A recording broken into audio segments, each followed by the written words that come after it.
Excuse me there, people, for starting late. This is Rickus J. Hey, say hey to all you in YouTube world. I thought it was about time that I put up a video expressing things that have happened in my life. Tragically, which, of course, the most tragic was when I became a paraplegic. I was married to this woman, and we fought a lot after we were married. And a lot of it was me, and a lot of it was her. She had a mental disease that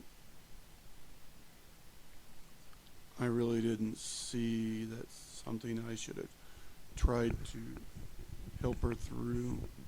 And only that, I got a job paying a lot of money that I never had before, and saw dollar signs in my eyes and lost track of what was important, and that was romancing my wife. So I had left the house and was gone for about a week. And I was out one night. I was tired of imposing on my friends for a place to stay until she was ready to let me back in. So I'm after work, got off at 11 at night, and I went to the bar and closed the bar. It closed like 2 o'clock in the morning. And I had like 8 or 9 beers and about 3 or 4 shots of wild turkey. And bought a 6-pack when they closed, and I took off driving. And went way out in the boonies here in Indiana. Lafayette, where I worked, is in Tippecanoe, Indiana. Tippecanoe County, Indiana. And where I lived was in Warren County, Indiana. It's by Fountain County, which is Attica, Indiana. But we lived in a little town called Williamsport. So I was out on the back roads just driving very erratic and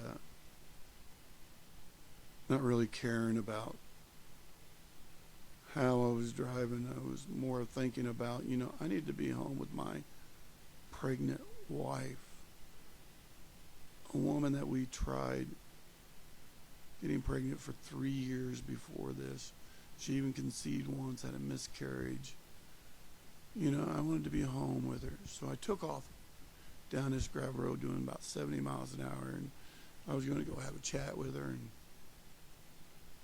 a stop sign came in view, and I tried drifting around a 90-degree corner doing 70 miles an hour. Let me tell you, people, it does not work. You have to be pretty damn good to do it, especially in a 4-wheel drive truck. I don't remember the accident. I was told of how it was found, and they said their truck had to roll at least 9 or 10 times, which I was thrown out.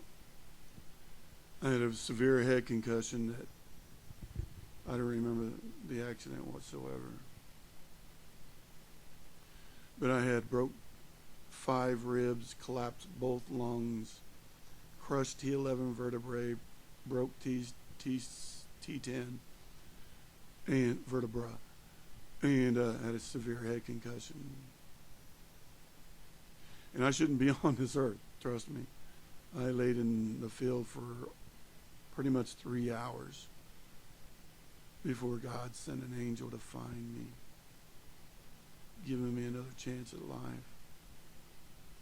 A lady doing her newspaper route found me very early in the morning, about 6 o'clock, I think, 6:30, barely breathing. So, crushing T11 vertebrae, it pretty much shredded my spinal cord. So now I can't feel nothing or use anything, and I mean anything, below the navel down.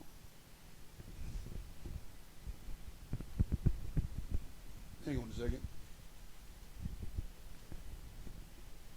I mean, I don't know if y'all ever seen a movie once,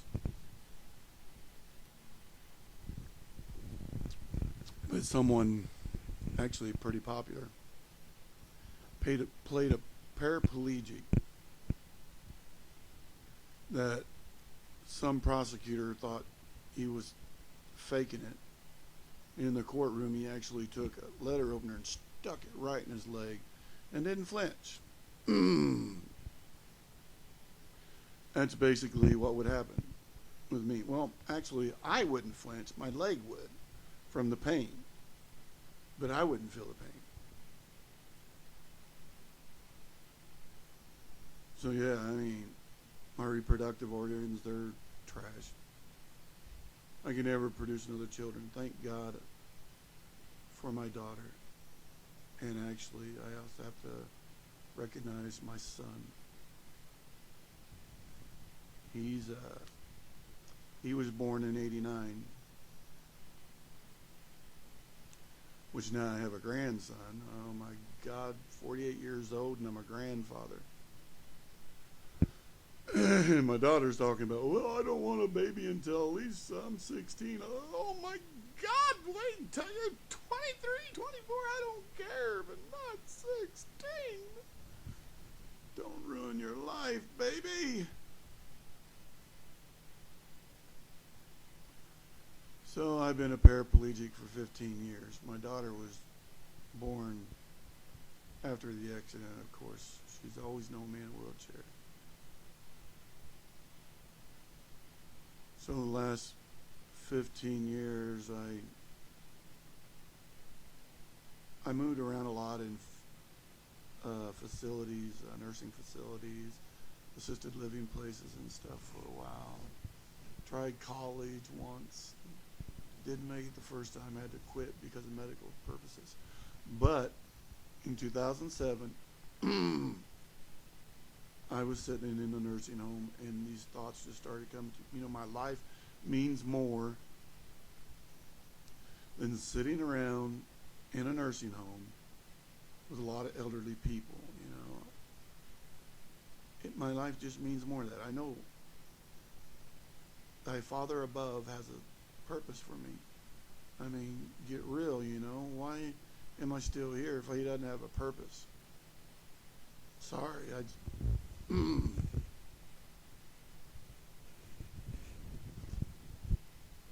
there's certain situations, certain incidents that happen, especially through my accident, that showed me that God is real and Jesus is real, man. I'm telling you.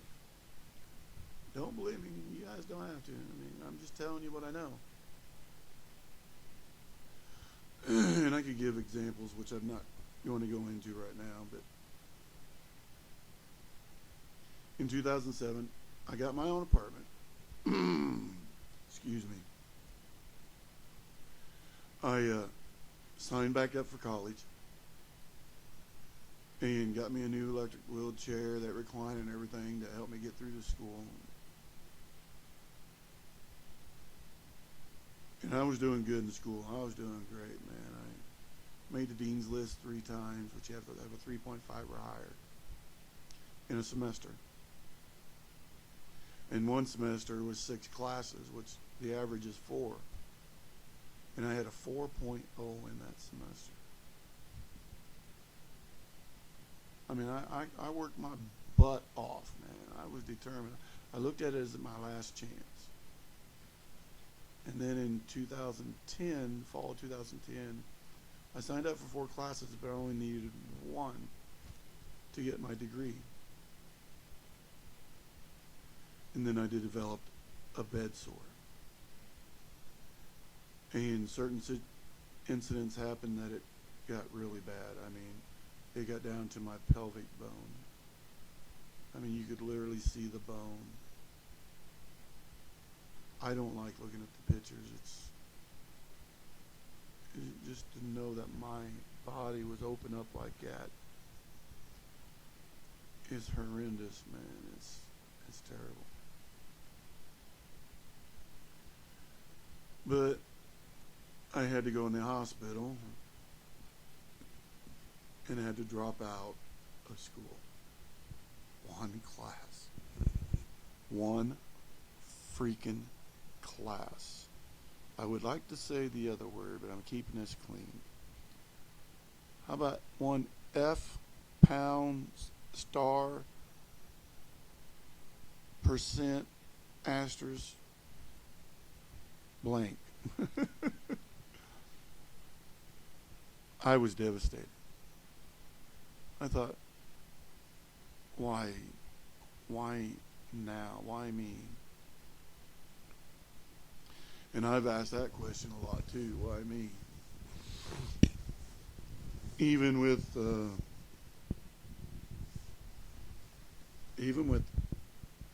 talent, the gift that God gave me, I even asked, why me? But there's a reason. But I do have good news. I mean, I was able, last year I got home in November. And that gave me time. I still had to lay in bed, but it gave me time to sign up for the class I needed and take it online. I'm telling you guys, it was like God handed me my diploma on a silver platter. That class, it seemed so easy. It might not have been, but it was. Seemed that way, and I had 100%, and he made the final midterm extra credit, and I didn't even need it. And so I was going to graduate. But this is like the signs I see, you know, people talk about. My mother had a lot of medical problems in through my whole life, actually. My dad left when I was 6. When my mom left my dad, then my dad slipped state, so he wouldn't have to pay support. So we lived, I have 3 siblings, we lived on food stamps, HUD, and welfare.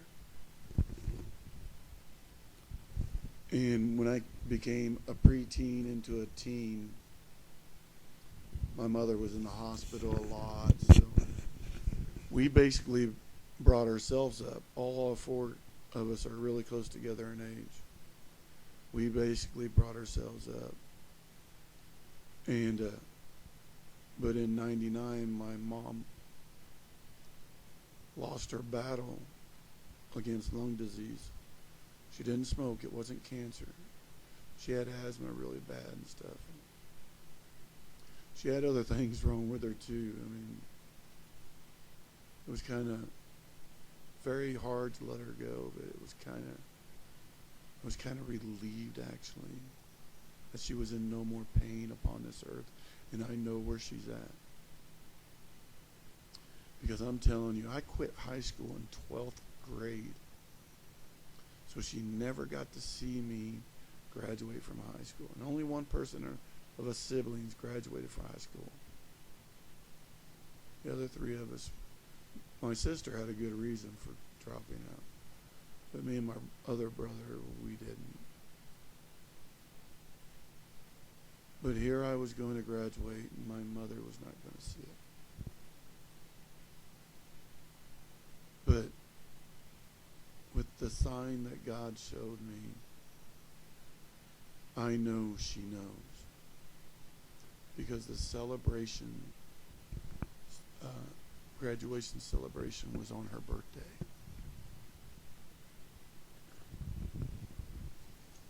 I mean, you can't get nothing more of a sign from God than that. I'm telling you right now. And I had to even go into the hospital again with 1 week left of school, which I already had everything done. And they had to put a PICC line in my arm for antibiotics. And I talked to my doctor. I had to plead with him to let me go to my graduation ceremony. But he did let me, and I went pick, line, and all to that ceremony. I was not going to miss that. It might have been not a good thing, but medically wise, but heart and soul, it meant everything. And then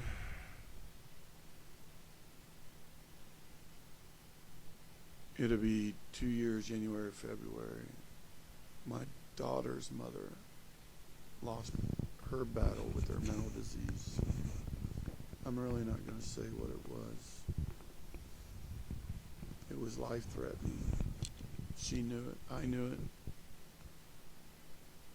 But she lost the battle with it. And the thing is I screwed up with my son. I wasn't there, and I should have been, knowing how it was for me without my father. And I looked at my daughter. I don't want to do the same thing to her. But I lived miles away from her and her mother when she was alive. Her mother made circumstances that I had to meet exactly to see my daughter that I couldn't do. But maybe once or twice a year, Christmas. And then I had to combine her birthday and Christmas in together because her birthday's December 1st. So she kind of lucked out on that too.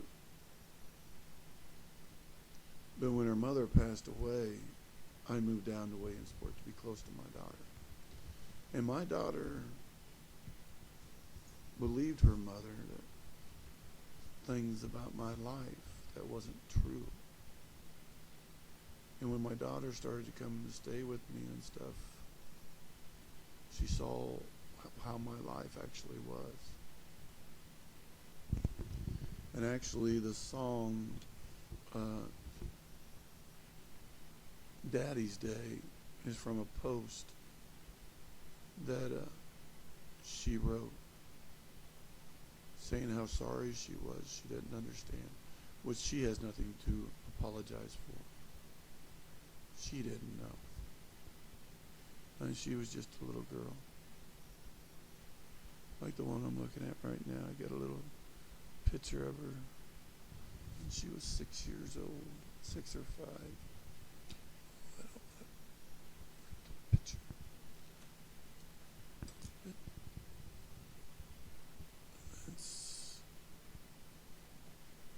Let me see if I can focus this.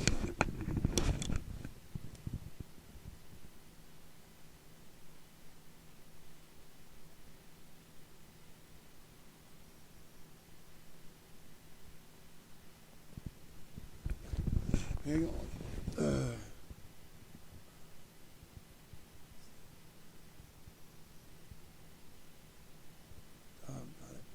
Hard to focus this thing. I think I'm making it worse.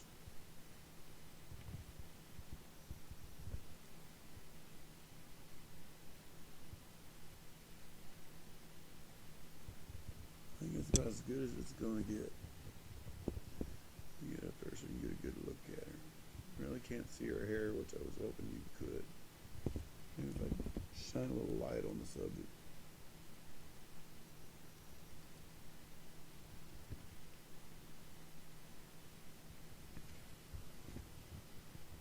There, now you can see her. That's my little angel that's now 15 years old and scaring Daddy to death.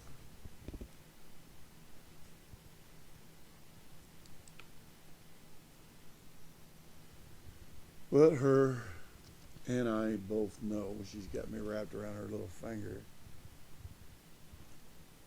I would do anything for her. About, to a point. I proved that.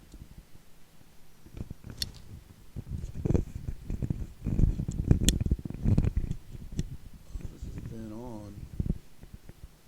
That's just like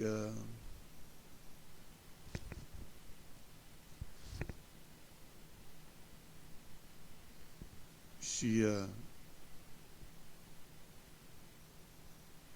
is home now with her grandmother and mother's mother. And she's crying for me to come home.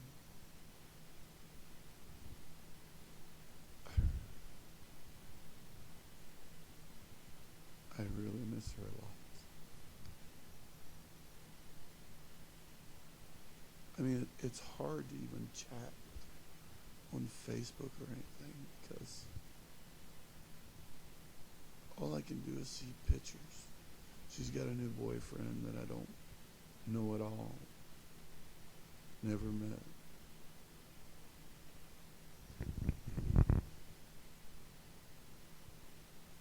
And even though I would do anything for her and I give her freedom that she deserves, I'm still a daddy that cares deeply about his daughter.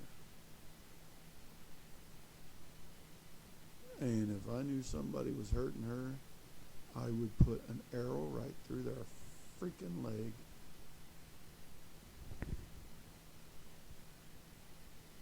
And that is a promise.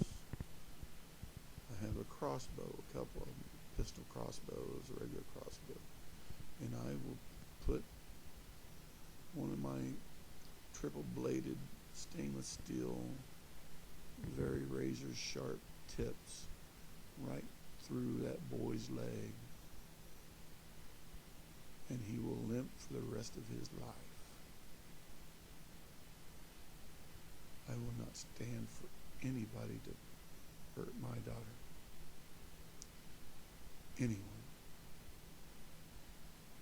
Because I don't get mad at her. I don't at all. I get disappointed in her. And we talk when she does something. Or before she does something. And I just let her know, if you're going to do it, you're going to do it. This is what can happen if you do it. But if you do it right, it can come out like this or it can't. It's that kind of deal. It's giving her respect. It's giving her the freedom to learn things on her own. Which, a lot of times that's key. I know, I don't think I came out a bad person. Too bad anyway. And a lot of the stuff I learned on my own.